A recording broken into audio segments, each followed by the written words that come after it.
இது மகிமை நேரம். இயேசுவின் இனிதான நாமத்தினாலே இந்த வாரத்தின் இறுதி நாளுக்காக நான் தேவனை ஸ்தோத்தரிக்கின்றேன். இந்த வாரம் முழுவதும் கடந்த 6 நாட்களும் நம்ம இவற்றிலிருந்தெல்லாம் தேவன் நம்மை விடுவிக்க வல்லவராயிருக்கிறார் என்று சொல்லி நாம் தியானித்து வந்தோம். இந்த 7வது நாளிலே எதிலிருந்து நம்மை விடுவிக்கிறார்? சிறையிலிருந்து நம்மை விடுவிக்கின்றார். ஏசாயா 61 அதிகாரம் 1 வசனத்தில் வாசிக்கிறோம், சிறைப்பட்டவர்களுக்கு விடுதலை அளிக்க கர்த்தருடைய ஆவியானவர் என்மேல் இருக்கிறார் என்று சொல்லி ஏசாயா எழுதுகிறதை பார்க்கிறோம். சிறைப்பட்ட வாழ்க்கையிலிருந்து நமக்கு தேவன் ஒரு விடுதலை கொடுக்கின்றார். ஏதோ ஒரு குற்றத்திற்காக நம்ம சிறைச்சாலையிலே அடைக்கப்பட்டவர்களாக இருந்தாங்கன்னா அவங்க நிராதிபதின்னு சொல்லி அவங்களுக்கு ஒரு தகவல் வந்துருச்சுன்னு வச்சுக்கோங்க, அவங்களை விடுதலை பண்ண போகிறோம்ப்பா, நீங்கள் நிராதிபதி, நீங்கள் குற்றம் செய்யலை, தெரியாமல் அவங்கள என்ன செய்யிட்டாங்க, ஜெயிலில் போட்டாங்கன்னு சொல்லி ஒரு மெசேஜ், ஒரு நியூஸ் அவங்களுக்கு கேட்டுச்சுன்னா எவ்வளோ சந்தோஷப்படுவாங்க இல்லையா? அவங்க விடுதலையாக்கப்பட்டால் அவங்களுக்கு எவ்வளோ மகிழ்ச்சியாக இருக்கும். அதே போல தான் இன்றைக்கு நம்மை விடுவிக்கும்படியாக பாவம் என்னும் சிறைக்குள் நாம் அடைக்கப்பட்டிருந்தாலும் ஆவியானவர் சொல்லுகிறார், இன்றைக்கு இந்த பாவம் என்ற சிறைச்சாலையிலிருந்து உங்களை நான் விடுவிக்க போகிறேன் என்று ஆண்டவர் சொல்லுகிறார். இதை விசுவாசிப்பீர் என்று சொன்னால் நிச்சயமாக உங்களுடைய வாழ்க்கையிலே அது நடக்கும் என்பதிலே எந்த சந்தேகமே இல்லை. பாருங்க, அந்த பாவம் என்ற சிறைக்குள் நாம் அடைபட்டு இருந்தாலும் கூட இயேசு கிறிஸ்துவினுடைய இரத்தம் அவர் அந்த உலகத்திலே தன்னுடைய ஒரு சொட்டு இரத்தம் கூட அவருடைய சரீரத்திலே இல்லை, அத்தனையும் அவர் சிந்தி நம்மை மீட்டு நம்மை விடுதலை செய்ய அவர் ஏற்கனவே விடுதலை செய்து விட்டார். அந்த விடுதலை நாம் அனுபவிக்க வேண்டும் இல்லையா? இன்றைக்கு சுதந்திரம் அடைந்து நம்முடைய நாடு எத்தனையோ ஆண்டுகள் ஆகிவிட்டது. ஆனால் நம்ம இன்றைக்கு வரைக்கும் நம்ம என்ன செய்யிட்டே இருக்கோம்? அந்த சுதந்திர தினத்தை நினைவு கூர்ந்து நாம் கொண்டாடி கொண்டே இருக்கிறோம் இல்லையா? இதே போல தான் பாருங்கள், 2000 வருஷத்துக்கு முன்னால் ஏசப்பா சிலுவையில் அரைஞ்சோட ரத்தத்தெல்லாம் சிந்தினாங்க. ஆனால் இந்த மணி நேரம் வரைக்கும் அவருடைய ரத்தத்திலே வல்லமை உண்டு. அவருடைய ரத்தம் காய்ஞ்சு போகலை, அவருடைய ரத்தம் செயலற்றதாக மாறவில்லை. இன்றைக்கு வரைக்கும் அவருடைய ரத்தத்தினாலே இந்த நிமிஷம் வரைக்கும் அவர் நம்மை கழுவி நம்மை அவர் சுத்திகரிக்க அவர் வல்லமை உள்ளவராயிருக்கின்றார்.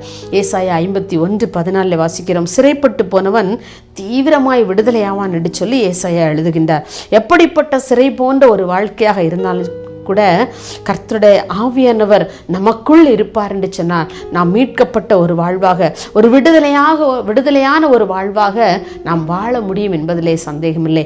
எப்போது இந்த பரிசுத்த ஆவியானவர் நமக்குள் வாசம் பண்ணும் பொழுது நாம் சிறைப்பட்ட வாழ்க்கையிலிருந்து ஒரு விடுதலையுள்ள ஒரு வாழ்க்கை, எப்படி ஒரு கேஜுக்குள்ளே, ஒரு கூட்டுக்குள்ளே ஒரு பறவை நம்ம அடைத்து வைத்திருந்தோம்னு சொன்னால் அந்த பறவை ரொம்ப சோர்வாக இருக்கும்ல.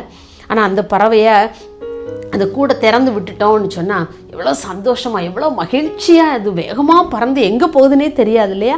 அவ்வளோத்தனை மகிழ்ச்சியாக இருக்கும். அதை விட மேலான ஒரு மகிழ்ச்சி நம்முடைய வாழ்க்கையிலே நாம் விடுதலையுள்ள ஒரு வாழ்க்கை, சிறைப்பட்ட வாழ்க்கையிலிருந்து ஒரு விடுதலையுள்ள ஒரு வாழ்க்கை வாழும் பொழுது நிச்சயமாகவே நம்முடைய வாழ்வு ஒரு செழிப்பு நிறைந்ததாக, மகிழ்ச்சி நிறைந்ததாக காணப்படும் என்பதிலே சந்தேகமே இல்லை.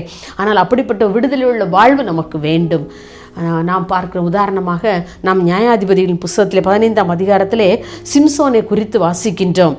பாருங்கள், அந்த சிம்சோன் அந்த யூதா மனிதர்கள் எல்லாம் அவனிடத்தில் வந்து அவனை கட்டிட்டாங்க. நல்லா கட்டி இந்த பெலிஸ்தர் வர்றாங்க, நான் அந்த பெலிஸ்தர்கிட்ட நாங்கள் ஒன்று ஒப்பு கொடுக்க போகிறோம் அப்படின்னு அவங்க சொல்கிறாங்க.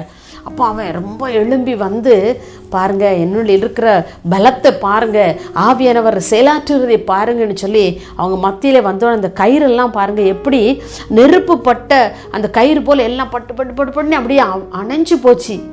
அவங்களுக்கெல்லாம் ஒரே ஆச்சரியம், இப்படி எப்படி நடக்கும் என்று சொல்லி. ஆனால் அந்த பரிசுத்த ஆவியானவர் அவனுக்குள் இருந்ததுனாலே அந்த சிம்சோன் அந்த கட்டுக்களை எல்லாம் அறுத்து போட நேர்ந்தது.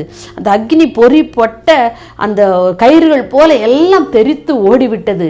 எப்போ? அந்த பரிசுத்த ஆவியானவர் இருக்கும் பொழுது.